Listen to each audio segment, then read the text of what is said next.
பக்தி களம் நேயர்கள் அனைவருக்கும் வணக்கம். இந்த காணொலியில ரொம்ப நாளா எல்லாருமே எதிர்பார்த்துக்கிட்டு இருக்க ஒரு விஷயம் என்ன அப்படின்னு பார்த்தீங்கன்னா, குரு பயிற்சி தான். பொதுவாகவே வருடாந்திரமாக பயிற்சி அடையக்கூடிய நிறைய கோள்கள் மேல மக்களுக்கு ஒரு ஈர்ப்பு உண்டு அப்படின்னு சொல்லலாம். அது குரு, சனி, ராகு, கேது. இந்த பயிற்சிகள்லாம் ஏன் முக்கியமா பார்க்கப்படுது அப்படின்னா, வருடாந்திர கிரகங்கள் இதெல்லாம். அப்படி பார்க்குறப்ப குரு பயிற்சிக்கு தான் நிறைய பேர் எதிர்பார்த்துட்டு இருக்கிறாங்க. காரணம் என்ன அப்படின்னு பார்த்தீங்கன்னா, குரு உலகளாவிய நன்மைகளுக்கும் ஃபினான்ஷியல் மாற்றங்களுக்கும் அடிப்படையாக காரணத்தில் வர்றதுனால குரு பயிற்சி எப்போ நடக்கும் அப்படின்னு எதிர்பார்க்குறாங்க. குரு பொறுத்தளவுக்கு மன்னவன், பொன்னவன், பிரகஸ்பதி அப்படின்னு சொல்லக்கூடிய பெயர்களுக்கெல்லாம் சொந்தக்காரர் யார் அப்படின்னு பார்த்தீங்கன்னா குரு பகவான் தான். இவர் இதனால் வரைக்கும் எங்க இருந்தார் அப்படின்னா, காலபுருஷனுடைய 3வது வீடு அப்படின்னு சொல்லக்கூடிய மிதுன ராசியில இருந்தார். இப்ப என்ன பண்ண போறாரு, இந்த ஜூன் 2ஆம் தேதிக்கு பிறகு கடக ராசிக்குள்ள வரப்போறாரு. அதுவும் உச்ச குருவாக 12 வருஷத்துக்கு பிறகு வரப்போகிற ஒரு காலகட்டம் அப்படின்னு சொல்லலாம்.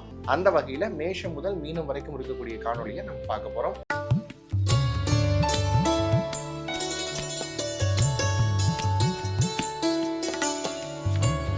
இனிமையான ரிஷபராசி நேயர்கள் பொதுவாகவே பார்த்தீங்கன்னா, இயல்பா இருக்கக்கூடியவங்க, தன்னை சுற்றி நடக்கக்கூடிய எல்லா காரியங்களையும் ரொம்ப இயல்பாக எடுத்துக்கொள்ளக்கூடிய உங்களுக்கு இந்த குரு பயிற்சி எப்படிங்க அமைய போகுது?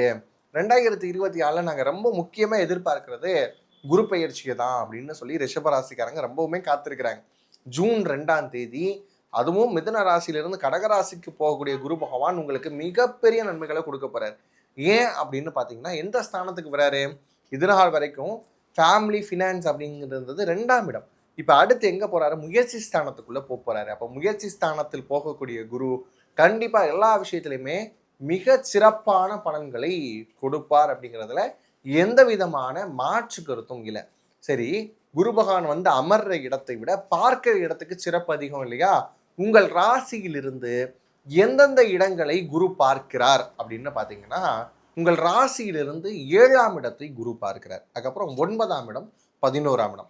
இந்த 3 பார்வையுமே ரொம்ப சிறப்பான பார்வைங்க. வாழ்க்கையில் இதனால் வரைக்கும் ரிஷபராசிக்காரங்க வேலை இல்லாமல் இருக்கிறேன், நிறைய திண்டாட்டத்தில் இருக்கிறேன், எல்லாரும் சொன்னாலும் இப்போ காலம் மாறும் அப்போ காலம் மாறுங்கிறாங்க, எப்போதாங்க காலம் மாறும் அப்படின்னு சொல்லி யோசிக்கக்கூடிய ரிஷபராசிக்காரங்களுக்கு கண்டிப்பாக மிகப்பெரிய மாற்றம் இருக்க போகுது. ஏன்னா 7ஆம் இட பார்வை அப்படிங்கிறது பார்ட்னர்ஷிப் மாதிரியான விஷயங்கள். அது எய்தர் லைஃப் பார்ட்னராகவும் இருக்கலாம், இல்லை பிஸ்னஸ் பார்ட்னராகவும் இருக்கலாம். இதனால் வரைக்கும் பிஸ்னஸ் பார்ட்னரே அமையலை, ஒரு பிஸ்னஸ் பண்ணணுங்கிற எண்ணத்தில் இருக்கிறேன் அப்படின்னு சொல்கிறவங்களுக்குலாம் கண்டிப்பாக பிஸ்னஸ் பார்ட்னர்ஸ் அமையக்கூடிய ஒரு காலகட்டம். அதே மாதிரி லைஃப் பார்ட்னர் எதிர்நோக்கிட்டு இருக்கிறேன், எனக்கு திருமணம் ஆகாமல் இருக்குது அப்படின்னு சொல்லக்கூடிய ரிஷபராசிக்காரங்களுக்கெல்லாம் கண்டிப்பாக திருமண யோகம் நடைபெறுவதற்கான வாய்ப்பு. திண்ணையில் இருந்தவனுக்கு திடுக்குன்னு கல்யாணம் அப்படிங்கிற மாதிரி ரிஷபராசிக்காரங்களுக்கு திருமண யோகம் அப்படிங்கிறது கண்டிப்பாக உண்டு இந்த காலகட்டத்தில்.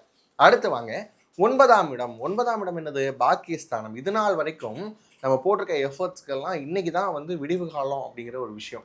தந்தை சார்ந்த உறவுகள், வெளிநாட்டு பயணங்கள், வெளிநாட்டுனால ஆதாயம் அடைதல், அதுக்கப்புறம் வெளி ஊருக்கு பிரயாணம் போது, இந்த மாதிரியான விஷயங்கள் எல்லாமே பாக்கியஸ்தானத்தில் வரும். இப்போ 9ஆம் இடம் ரொம்ப அருமையாக இருக்குது.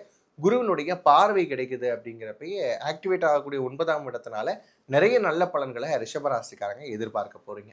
அடுத்து பார்த்தீங்கன்னா 11ஆம் இடம்.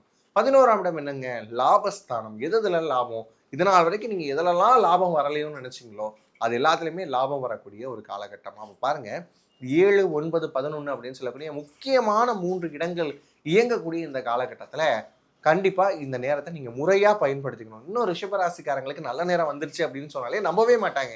அட போங்கங்க, இப்படியே சொல்லியே பார்த்துட்டோம் அப்படிங்கிறீங்க.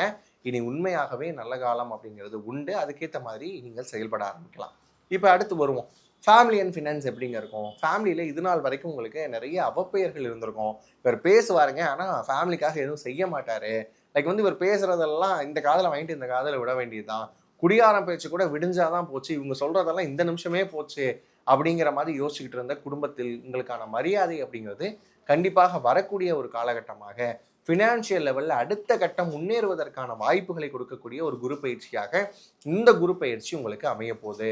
அடுத்து பார்த்தீங்க அப்படின்னா, மேரேஜ் சார்ந்த விஷயங்கள் நான் ஏற்கனவே சொல்லிட்டேன். காதல் சார்ந்த விஷயங்கள், அதுக்கப்புறம் திருமணம் பெற்றோர்களாக நிச்சயிக்கப்படுறது, காதல் திருமணமே பெற்றோர்களாக அங்கீகரிக்கப்படுறது, இந்த மாதிரியான விஷயங்கள் எல்லாமே கைகூடக்கூடிய ஒரு காலகட்டமாக இருக்கிறதுனால ரிஷபராசிக்காரங்க கவலைப்பட வேணாம். இப்போ குழந்தை பிறப்பு அப்படின்னு பார்க்குறப்ப அதிலும் உங்களுக்கான முயற்சிகள் எல்லாம் வெற்றி அடையக்கூடிய ஒரு காலகட்டமாக, நான் முயற்சி ஸ்தானத்தில் இருக்கக்கூடிய குரு என்ன பண்ணுவார் அப்படின்னா, கண்டிப்பாக திருமணம் சார்ந்த முயற்சிகளையும் குழந்தை பிறப்பு சார்ந்த முயற்சிகளையும் பரிபூரணமாக ஏற்படுத்தி கொடுக்கக்கூடிய வாய்ப்புகளை பார்க்குறோம்.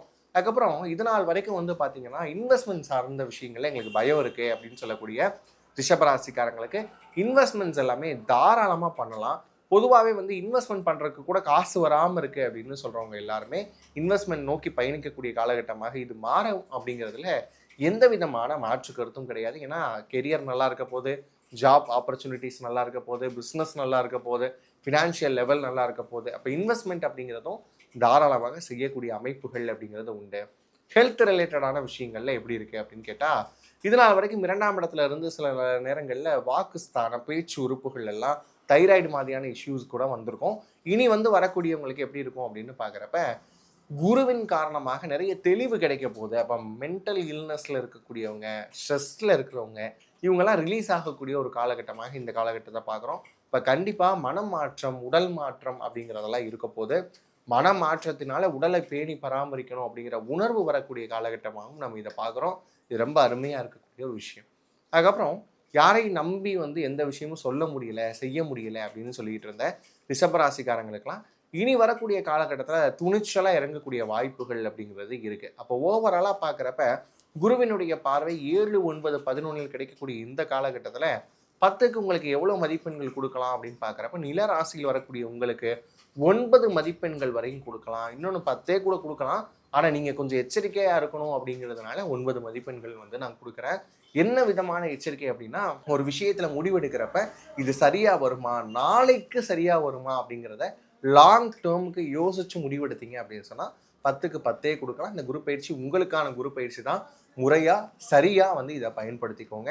இதை இன்னும் சிறப்பாக்கி தருவதற்கு ஏதேனும் ஒரு கோயில் சொல்லுங்கள் அப்படின்னு கேட்டிங்கன்னா, ஸ்ரீரங்கத்தில் இருக்கக்கூடிய காட்டழகிய சிங்கர் அப்படின்னு பெருமாள் இருப்பார். அதாவது நரசிம்மருக்கு அங்கே பேர் வந்து காட்டழகிய சிங்கர்.